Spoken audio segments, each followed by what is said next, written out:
नमस्कार दोस्तों, मैं डॉक्टर मनीषा शेळके छत्रपति संभाजीनगर से।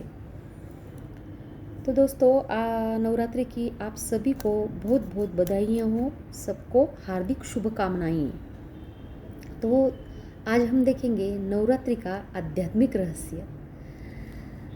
तो नौ देवियों को शिव शक्तियाँ भी कहा जाता है।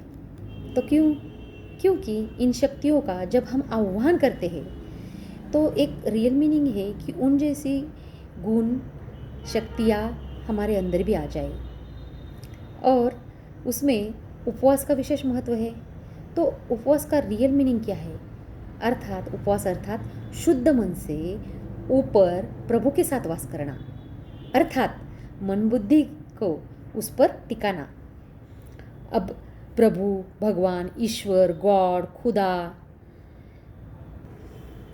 अभी किसी भी नाम से हम संबोधित करें निराकार ज्योतिर्बिंदु परमात्मा को, लेकिन वही सभी धर्मों के आत्माओं का पिता एक ही शिव परमात्मा, भगवान ईश्वर वो है। तो ध्यान के बिना आत्मा की सुप्त शक्तियाँ जागरूक नहीं होती, आत्मा में बल नहीं भरता, असुर रूपी विकार नहीं मिटते।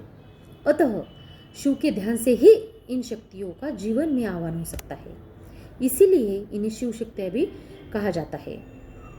तो दोस्तों, उपवास का ये रियल मीनिंग है। लेकिन बहुत जन हम उपवास मीन्स खाना पीना छोड़ देते हैं, या साबूदाना, तली हुई चीज़ें, या ऐसे हेवी पचने के लिए जो गुरु पदार्थ है वो खाते हैं और उसको उपवास बोलते हैं। ये भी गलत है। या कुछ भी न खाना, ये भी गलत है। और करना ही है उपवास तो एक भगर, ऐसे लो ग्लाइसेमिक इंडेक्स वाले पदार्थ खा के हम उपवास करें।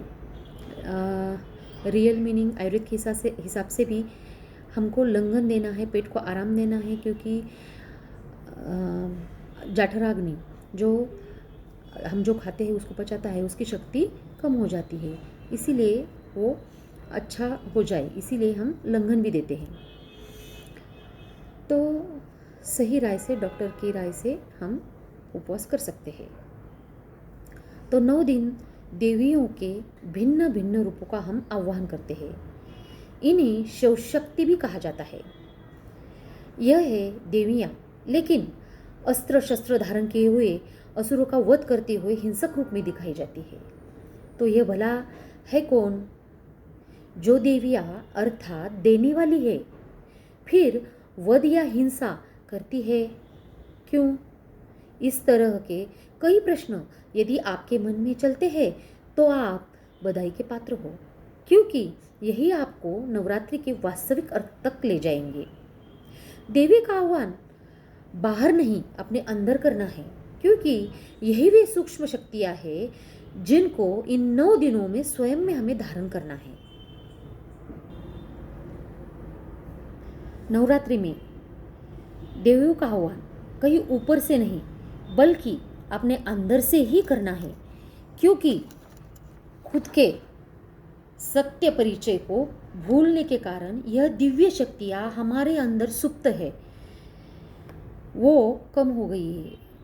तो नवरात्रि अपने मूल दिव्य स्वरूप में पुनः टिकने का समय है, क्योंकि हम रोजमर्रा के जीवन में हम एक आत्मा है ये भूल गए हैं और खुद को शरीर और शरीर से जुड़ी हुई चीज़ों के साथ जोड़कर काम, क्रोध, लोभ, मोह, अहंकार आदि विकारों के वश होकर सोचते, बोलते और कर्म करते हैं, जिससे आत्मा की शक्तियाँ लुप्त होती जाती है और मनोबल गिरता जाता है।